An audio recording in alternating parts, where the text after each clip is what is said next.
ఇప్పుడు రాష్ట్రంలో కాంగ్రెస్ ప్రభుత్వం ఏర్పడి దాదాపు 33 మాసాలు గడుస్తుంది. ఇంతవరకు ఏదైతుందో అటు తుమ్మడియేటి వద్ద నిర్మాణం చేస్తానన్నటువంటి ఒక ప్రాణహిత నదీ జలాల మళ్లింపుకు సంబంధించిన బ్యారేజ్కు అతి గతి లేదు. ఇటేదైతున్నదో ఆనాడు కేసీఆర్ గారు ఇదే ప్రాణహిత నదీ జలాలను ఏ విధంగా మనం వినియోగించుకోవాలి, వారు లౌక్యం ప్రదర్శించేదితుందో ఉమ్మడి రాష్ట్రంలో అక్కడ కేంద్రంలో కాంగ్రెస్ పార్టీ యూపీఏ ప్రభుత్వం, ఇక్కడ రాష్ట్రంలో కాంగ్రెస్ పార్టీ, మహారాష్ట్రలో కాంగ్రెస్ పార్టీ ఉండి కూడా కుదుర్చుకోలేనటువంటి ఒక ఒప్పందం ఏదైతుందో కేసీఆర్ గారు లౌక్యం ప్రదర్శించి ఇప్పుడు ఎగువ తుమ్మడిహట్టి వద్ద ఏదైతే మహారాష్ట్ర ప్రభుత్వం 148 మీటర్కు వాళ్ళు పట్టుపడడంతో దిగువ మేడిగడ్డ వద్ద మనకు 100 మీటర్ల లెవెల్తోని మనకు పుష్కలంగా నీరు పొందే అవకాశం ఉంటుంది అని ఒప్పందం చేసుకొని మేడిగడ్డ నుండి అన్నారంకి వెళ్ళి సుందిల్లకి వెళ్ళి ఎల్లంపల్లికి వెళ్ళి ఎగువ ప్రాంతానికి అంతటికి నీటిని తరలింపు చేసే విధంగా ప్రాజెక్ట్ నిర్మాణం చేసి వినియోగులకు తెస్తే సరే ఇట్స్ అన్ఫార్చునేట్ మేడిగడ్డలో ఒక బ్యారేజ్లో ఒక 4 పియర్స్ పలుగులు వచ్చినాయి. దాన్ని నువ్వు ఏ విధంగా మరమ్మతు చేసుకోవాలి అది ఆలోచన చేయకుండా ఇంతవరకు కుట్రలు కుతంత్రాలతో ఏదైతుందో అసలు మొత్తం కాళేశ్వరం ప్రాజెక్టే కాళేశ్వరం అయిపోయింది. 1,00,000 కోట్లు వృధా అయిపోయినాయి, నీళ్ళలో వచ్చినట్టు అయిపోయింది. రేవంత్ రెడ్డి ప్రభుత్వం ఎంతవరకు ఏదైతుందో కుట్రలు కుతంత్రాలు కాళేశ్వరం ప్రాజెక్టే అసలు అది వినియోగులకు వచ్చే అవకాశం లేదనే విధంగా ఏదైతుందో ఇవాళ ప్రయత్నం చేస్తే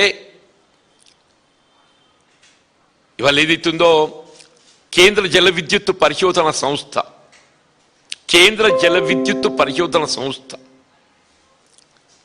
వాళ్ళు ఏదైతుందో యాక్చువల్లీ ఎన్డీఎస్ఏ రిపోర్టే దాదాపు సంవత్సరాల కాలం క్రితం పంపిస్తే దాన్ని నానబెట్టిండ్రు. అల్టిమేట్లీ ఏదైతుందో వీళ్ళ బీఆర్ఎస్ పార్టీ ఒత్తిడి మేరకు హరీష్ రావు గారు ఫ్లోర్ ఆఫ్ ది హౌసే కానీ కేటీఆర్ గారు ప్రజాక్షేత్రంలో కానీ ఒత్తిడి తేవడంతో ఏదైతున్నదో వీళ్ళ ఈ కేంద్ర జల విద్యుత్ పరిశోధన సంస్థకు దీన్ని పరిశీలించడానికి అప్పగిస్తే వాళ్ళు రిపోర్ట్ ఇచ్చి దాదాపు 4-5 రోజులు గడుస్తుంది. వీళ్ళ మేడిగడ్డకు సంబంధించి out of 8 blocks 7 blocks are intact. మీకు 1 నుండి 6 వరకు and also 8th block 7 blocks are intact. Only in 7th block ఒక 4 పియర్స్ ఏదైతుందో కొత్త ప్రశ్నార్థకంగా ఉందని చెప్పింది. అండ్ వెన్ కమ్ టు మీ అన్నారం సుందిలకు వస్తే అన్నారం సుందిల బ్యారేజెస్ కు సంబంధించి ది వర్డ్స్ యూజ్డ్ బై ఆ పరిశీలన కమిటీ ఏదైతే ఉందో excellent, they use the word excellent, good.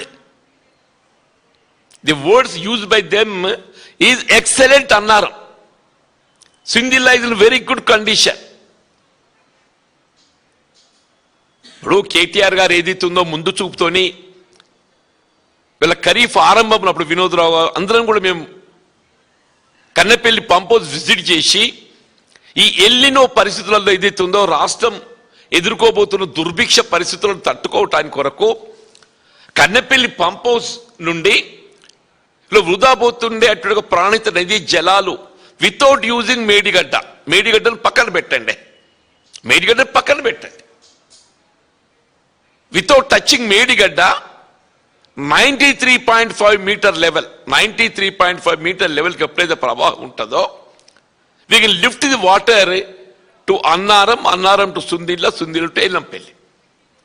దాదాపు 2 మాసాలు గడుస్తుంది.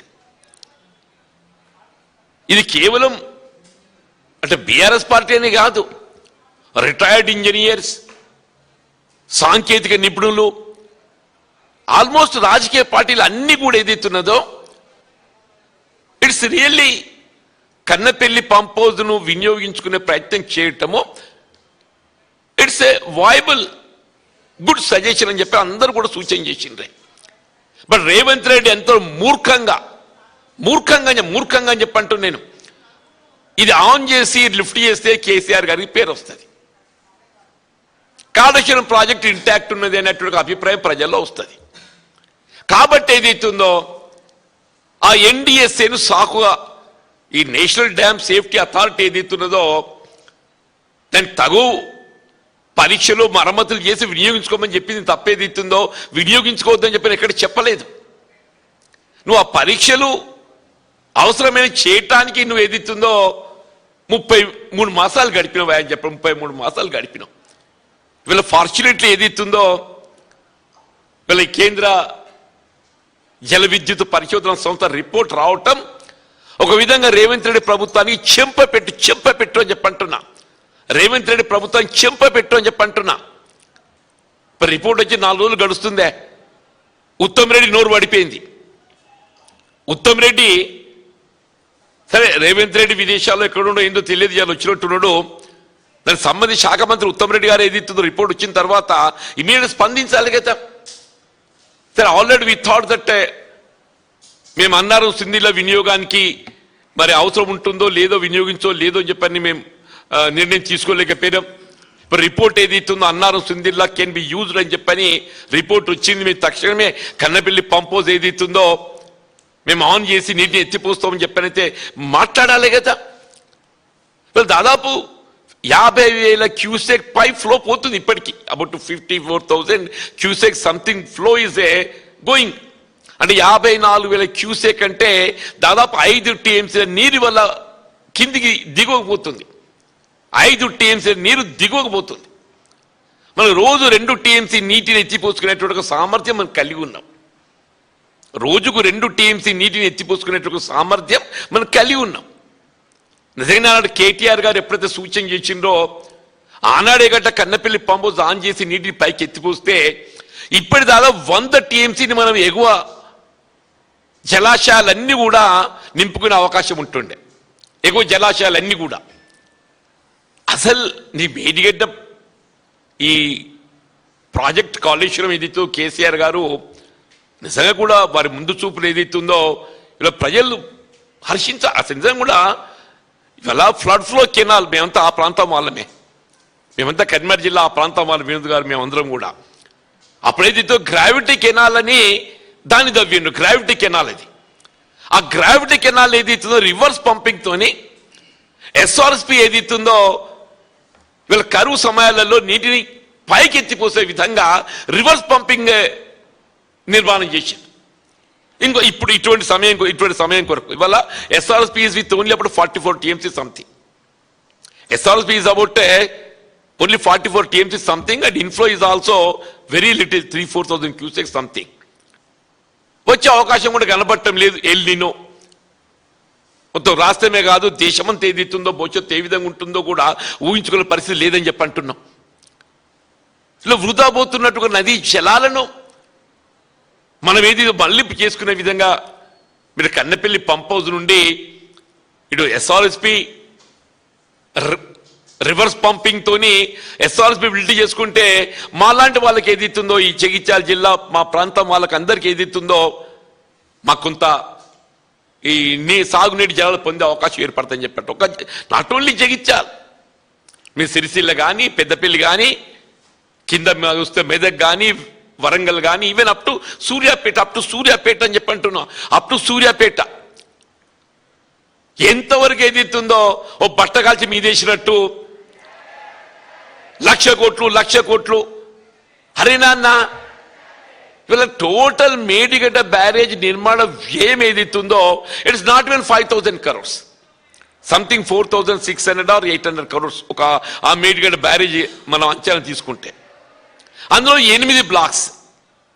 8 బ్లాక్స్ అంటే ఒక్కొక్క బ్లాక్ వీళ్ళు ఎంత అవుతుంది 600 కోట్లు. 8 6 48 కోట్లు అంటే ఒక్కొక్క బ్లాక్ 600 కోట్లు అయితే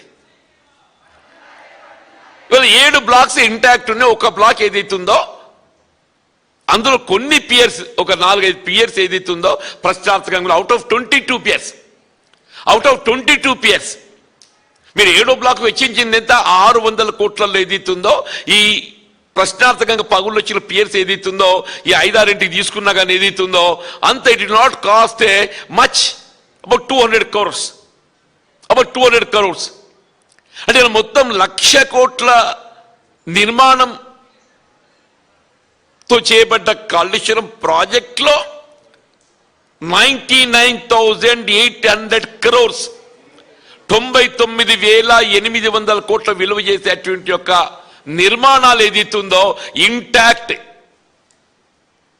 మనకు వినియోగానికి ఏదైతుందో ఎక్సలెంట్ ఇన్ గుడ్ కండిషన్. ఇలా ప్రశ్నార్థకం కేవలం 200 కోట్లు. 200 కోట్లు అంటే ఎంత? In 1 lakh crores it's 0.2%. మరి రేవంత్ రెడ్డికి ఏ మేరకు లెక్కలు వస్తాయో నాకు తెలియదు కానీ 200 crores అంటే out of 1 lakh crores it's 0.2%. దాన్ని కూడా ఏదైతే నిర్మాణ సంస్థ ఎలాంటి డిఫెక్ట్ లయబిలిటీ కింద ఏదైతుందో దాన్ని మరమ్మతు చేయడానికి వాళ్ళ అంగీకారం వాళ్ళు ఏదైతే కాన్సెంట్ లెటర్ ఇచ్చారు, వాళ్ళ అంగీకారం కాన్సెంట్ లెటర్ ఇచ్చిన వాళ్ళు. అంటే రాష్ట్ర ప్రభుత్వం మీద పైసా భారం పడకుంటే ఏదైతుందో మొత్తం వీళ్ళు మేడిగడ్డ బ్యారేజ్ మరమ్మతే కానివ్వండి, టోటల్ కాళేశ్వరం ప్రాజెక్టే మనం వినియోగించే ఒక అవకాశం ఉన్నది. దాదాపు 3 సంవత్సరాలు గడిచిపోతుంది. రేపు రబీ పోతే ఇప్పటికే 33 మాసాలు గడిచిందే. ఇక 3 మాసాలు అయితే రబీ పోతుంది. ఇంకేముంది అందులో? ఏమంటారు? ఇప్పటికైనా రేవంత్ రెడ్డి నువ్వు భేషజాలకు ఓకయా, భేషజాలకు ఓకు. నీ కుట్రలు కుతంత్రాలు జాలిగా, నీ కుట్రలు కుతంత్రాలు జాలి. ఇప్పటికి ప్రజలంతా గమనిస్తున్నారు, రైతాంగం అంతా గమనిస్తున్నారు కాళేశ్వరం ప్రాజెక్టు యొక్క గొప్పతనం, దాని విలువ అనేది ఇస్తుందో. వీళ్ళు కేవలం తెలంగాణ రాష్ట్రానికి పరిమితం కాదు, జాతీయ అంతర్జాతీయ స్థాయిలో దాన్ని ఏదైతుందో దాన్ని గుర్తిస్తున్నారు. జాతీయ అంతర్జాతీయ స్థాయిలో కాళేశ్వరం ప్రాజెక్టు యొక్క గొప్పతనాన్ని గుర్తిస్తున్నా చెప్పంటున్నాను. ఇప్పటికైనా ఏదైతుందో సరే, ఇంతవరకు మీకు మీ అంతర్గత పోరాటాలు కాంగ్రెస్ పార్టీలో ఏం నడుతుందేమో మీకెరక, దేవునికి ఎరక. మీ అంతర్గత సమస్యలతో ఏదైతుందో రాష్ట్రాన్ని నువ్వు ఏం చేయదలుచుకున్నావు? నువ్వు రాష్ట్రం పాలన అనేది ఏదైతుందో ప్రధానం. ఒక ముఖ్యమంత్రికి ప్రభుత్వానికి ఏదైతుందో పాలన ప్రధానం, పార్టీ వ్యవహారాలు ఏదైతుందో సెకండరీ. పాలన ప్రధానం, పార్టీ వ్యవహారాలు సెకండరీ. మీరు మొత్తం పత్రికలు నిన్నటికలు గమనిస్తే వీళ్ళ కాంగ్రెస్ పార్టీలో జరుగుతున్నటువంటి అంతర్గత పరిణామాలు వస్తుండే రేవంత్ రెడ్డి ఏమో అవుతుంది ఏమో, మీరు అది ఏమన్నా కానీ రానాయన అది మీ అంతర్గత వ్యవహారం. కానీ ముందు ఇటు పాలన ఏదైతుందో వీళ్ళ కాళేశ్వరం ప్రాజెక్టే, దాన్ని ఏ విధంగా మనం వినియోగులకు తేవాలి, వీళ్ళ కన్నపెల్లి పంప్ అవుతున్న ఏదైతుందో వినియోగులకు తేవడం అనేది ప్రధానమని చెప్పంటున్నాం. మీరు ఇప్పటికైనా సమయం, ఇప్పటికే ఏదైతుందో మీరు 30 మాసాలు వృధా చేసిండ్రు. ఈ సంవత్సరం అయితే ఏదైతుందో ఖరీఫ్ పంట ప్రశ్నార్థకం అయిపోయింది. అటో ఇటో మొత్తానికి అల్పపీడనంతో కొంత సాగైతేంది. అల్పపీడనంతో ఏదైతుందో ఈ ఎల్నినో పరిస్థితుల్లో కూడా ఈ అల్పపీడనంతో వీళ్ళ కొంత సాగైంది. దానికి రైతు వల్ల ఆందోళనకు గురవుతున్నాడు. ఇటు ప్రాజెక్టులో నీళ్లు లేవు, ఆ కరెంట్ ఎప్పుడు వస్తుందో ఎప్పుడు పోతుందో తెలియదు. గతంలో ఏదైతుందో 24 గంటల కరెంట్ అనేది మనకు రైతుకు ఒక ఆత్మస్థైర్యం కలిగించింది. ఇప్పుడు రాత్రి అయితే కరెంటు మర్చిపో, ఇప్పుడు రాత్రి కరెంటు మర్చిపో. దినంలో ఎప్పుడు వస్తుంది అనేది ఎవడు ఎండ కొడితే కరెంట్ వస్తుంది. సోలార్ పవర్ ఏదైతుందో ఎండ కొడితే కరెంట్ వస్తుంది అన్నట్టు దినంలో ఎండ కొడితే కరెంట్ వస్తుంది, మా బత్తే అది రాదు. అట్లా అయిపోయింది మన పరిస్థితి అని చెప్పంటున్నాం. కాబట్టి రేవంత్ రెడ్డి గారు దయచేసి ఇప్పటికైనా ఏదైతుందో జ్ఞానోదయం కొంత పాలన పట్ల దృష్టి పెట్టు అంటున్నాను నేను. మరి ఆ ఉత్తమ్ రెడ్డి చదువుకున్నాడు, రేవంత్ రెడ్డి ఏమైనా చదువుకున్నాడు నాకు తెలియదు కానీ ఉత్తమ్ రెడ్డి అయితే అందరూ చదువుకున్నాడుగా భావిస్తారు. కొంత స్వతంత్రంగా వ్యవహరించవా నీ శాఖ మీద, నీ శాఖ కొంత స్వతంత్రంగా వ్యవహరించు. తెలంగాణ రాష్ట్రంలో almost more than 60% of the reason, 60% of the state ఇటు సాగు కానీ, త్రాగునీరు కానీ, పారిశ్రామిక అవసరాలు కానీ, హైదరాబాద్ త్రాగునీటి అవసరాలు కానీ ఇవన్నీ కూడా ఏదైతుందో ఇవన్నీ కాళేశ్వరం ప్రాజెక్టుపై ఆధారపడి ఉన్నాం అని చెప్పి, కాళేశ్వరం ప్రాజెక్టుపై ఆధారపడి ఉన్నాం. కాబట్టి వాళ్ళు రేపు ఇమీడియట్ మీరు తక్షణమే ఆ మేడిగడ్డ బ్యారేజ్ పునరుద్ధరణకు సంబంధించి మీరు ఎల్ఎన్టీకి బాధ్యత అప్పగిస్తారా, ఏం చేస్తారు అనేది maximum it takes about 4-5 months 6 months లోపల ఏదైతుందో ఆ మేడిగడ్డ బ్యారేజ్ పునరుద్ధరణ చేసే అవకాశం కూడా ఉన్నది. మేడిగడ్డ బ్యారేజ్ పునరుద్ధరణ ఇప్పుడు ఏదైతే ఆ 7th బ్లాక్ ఆ 5-6 పియర్స్ 4-5 పియర్స్ ఏదైతే దెబ్బతిన్నాయో దాన్ని పునరుద్ధరణ చేయడం కూడా it not take much of time. అదొక భాగం. ఈ లోపు ఏదైతుందో మీరు తక్షణం ఏదైతున్నదో కన్నపల్లి పంప్ హౌస్ నుండి ఏ విధమైనటువంటి ఆర్థిక భారం లేకుండా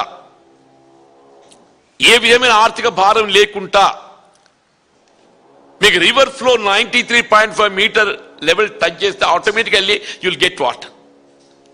సపోజ్ ఏమైనా తగ్గినా కానీ కింద దిగువన కాఫర్ డ్యామ్ నిర్మాణం చేస్తే అంత 50 కోట్లు 100 కోట్ల మించదు. కన్నపల్లి పంప్ హౌస్ దిగువన కాఫర్ డ్యామ్ నిర్మాణం చేస్తే నీకంతా 50 కోట్లు 100 కోట్లు మించదు. నీ మన్మని తృప్తి చేస్తాని కోసం ఆ మెస్సీతో ఫుట్బాల్ అని పెట్టి 100 కోట్ల వృధా చేసినావు. కేవలం మన్మని తృప్తి చేస్తానికి మెస్సీతో ఫుట్బాల్ మ్యాచ్ అని పెట్టి ఆ సింగరేణి కాలనీ సంస్థకి చెందిన 100 కోట్లు అందాల పోటీ అని పెట్టి అదో 100 కోట్లు కథం చేసిందా అని ఇవాళ మొత్తం రాష్ట్రం రైతాంగం ఏది ఇస్తుందో అలా నీ మన్మని తృప్తి చేస్తానికి కోసం 100 కోట్లు పెడతావు, అందాల పోటీకి 100 కోట్లు పెడతావు. ఇలా కన్నపల్లి పంప్ హౌస్ దిగువ నిజంగానే వాటర్ లెవెల్ తగ్గినా కానీ యాజ్ ఇట్ ఈజ్ ఇప్పుడు ఏదైతుందో మనకు 2 TMC ఈజీగా సులువుగా ఎత్తిపోవచ్చు. అది పెద్ద సమస్య కాదు. రేపు ఎప్పుడు ఇంకో 2-3 మాసాల తర్వాత ఇంకా నీటి ప్రవాహం తగ్గుతుందని చెప్పి భావించినా కానీ ఫర్ అనదర్ 6 months నీటి ఎత్తిపోయడానికి కాఫర్ డ్యామ్ నిర్మాణం చేయవచ్చు. కాబట్టి వీళ్ళ రేవంత్ రెడ్డి గారు వీళ్ళ ఇదేదైతుందో ఇప్పుడు ఈ రిపోర్టే కేంద్ర జల విద్యుత్ పరిశోధన సంస్థ రిపోర్టే రేవంత్ రెడ్డికి చెప్పపెట్టు లాంటిదని చెప్పి అంటున్నా. ఈయనైనా కళ్ళు తెరువు జ్ఞానోదయం కావాలని చెప్పి అంటున్నా. ఈ మూర్ఖపు ఆలోచనలు పక్కన పెట్టు. ఇలా నువ్వు కేసీఆర్ గారిని మరిపిద్దామంటే అది నీతో ఏది కాదు. కేసీఆర్ గారు ఏదైతుందో తెలంగాణ ప్రజల గుండెల్లో ఉన్నాడు. కేసీఆర్ గారు ఏదైతుందో తెలంగాణ ప్రజల గుండెల్లో ఉన్నాడని చెప్పంటూ నేను వీళ్ళు everybody wants KCR should come back అని ఎందుకు వస్తుంది? నీ మూర్ఖ పాలన చూసి ఏదైతుందో కేసీఆర్ రావాలి అనేటువంటి ఆలోచన విధానం తెరపైకి వచ్చింది చెప్పండి. దయచేసి ఆ కన్నపల్లి పంప్ హౌస్ ఇమీడియట్లీ తక్షణమే ఆరంభింపజేయాలని చెప్పని డిమాండ్ చేస్తున్నాను.